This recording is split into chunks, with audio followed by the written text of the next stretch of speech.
the news. Bad weather conditions have been hampering efforts to contain the huge oil slick that's begun washing up along the Louisiana coast. Criticism of BP has been mounting over its handling of the spill. So far, the company's efforts to stop the oil escaping have failed. It's been working with the Coast Guard to deploy floating booms, which act as walls to contain the oil. We can maybe close off 1 or 2 bayous in each strip, and it takes about, I guess, 2 hours turnaround time to get back and reload. We've never dealt with anything of this proportion. You know, we're optimistic that we can do some good, but a lot of it depends on how long this thing continues to leak, what the prevailing wind direction is. So far, heavy winds aided by high tides have been pushing oily water over the booms. With nearly 1 million litres of oil leaking into the Gulf of Mexico every day, Louisiana and neighbouring states have all declared states of emergency. The government's deploying hundreds of emergency workers, ships and planes. Good morning, everybody. While the president reminded BP of its obligations. BP is ultimately responsible under the law for paying the costs of response and cleanup operations. Fishermen are faced with an immediate loss of income. It's feared that when offshore shrimp beds become contaminated, the season will end. More strong winds have been forecast for over the weekend that could push oil deep into coastal inlets. Thousands converge on the Greek capital to rally against government austerity measures.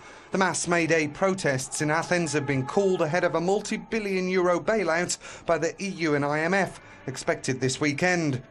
Unions say they're still hopeful they can mobilise enough opposition to halt the planned wage cuts, tax hikes and pension freezes. This protester said May Day is a stepping stone towards more battles in the future because workers' rights are in doubt at the moment.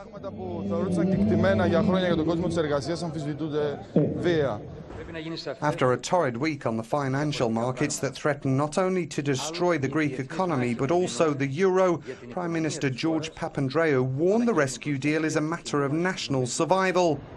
Unions, however, remain defiant. Most of the country's ports and other transport hubs have been closed due to a 24-hour national walkout. Many shops also remain shut. Despite that, Athens is under pressure from Germany, the Eurozone's biggest economy, to make further stringent cuts to control its debt.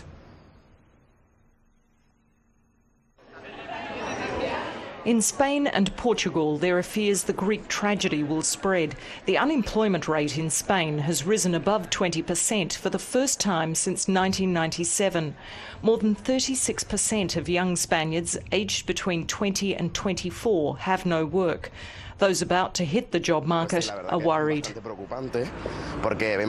We see that the months go by and we're having more and more unemployment, this 18-year-old student said. The government seems unable to stop this crisis.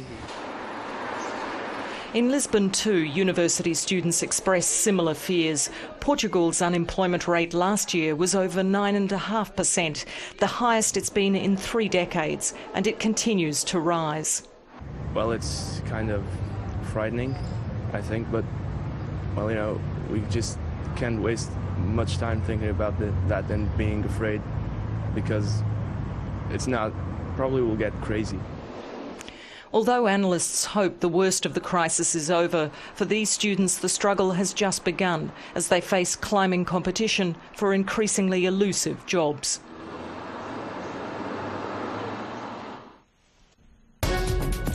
And now for news in brief. Tens of thousands of people have marched in the Albanian capital Tirana. They're calling for a recount of last year's election. The country's opposition socialists say the government rigged votes. The political deadlock, which has seen the socialists boycott parliament for months, is damaging Albania's EU membership hopes. The German authorities are on high alert as a neo-Nazi march and protest against it later in the day promised turmoil in the capital. German police were out in force in Berlin on Friday evening and dispersed this march by left-wing activists. But there's a main rally planned for later in the day, which for years has ended in clashes. And finally, the Catholic Church in France has started using Facebook as part of a campaign to attract young men to the priesthood. This comes amid dwindling ordainments and a wave of sexual abuse allegations around the world. The campaign slogan is "Why Not Me?" Shanghai has opened the biggest ever World Expo to the public in a celebration of global culture, the economy, science and technology. Over the next 6 months, 70 million people are expected to visit, an average of nearly 400,000 per day. The opening saw long queues to get into the exhibitions and the enormous site amid tight security. A number of foreign leaders attended the opening, including the President of the European Commission. It is the first time for the European Union to take part in a World Expo outside the Union's territory. I took this decision because of the importance I attach to the strategic partnership between the European Union and China. China says it spent more than 3 billion euros, reportedly more than what it spent at the Beijing Olympics, to host the expo. The true cost has been estimated by some at many times higher. The theme of the event, 20 times bigger than the last World Expo in Spain 2 years ago, is sustainable development. It's the first time a developing country has hosted it.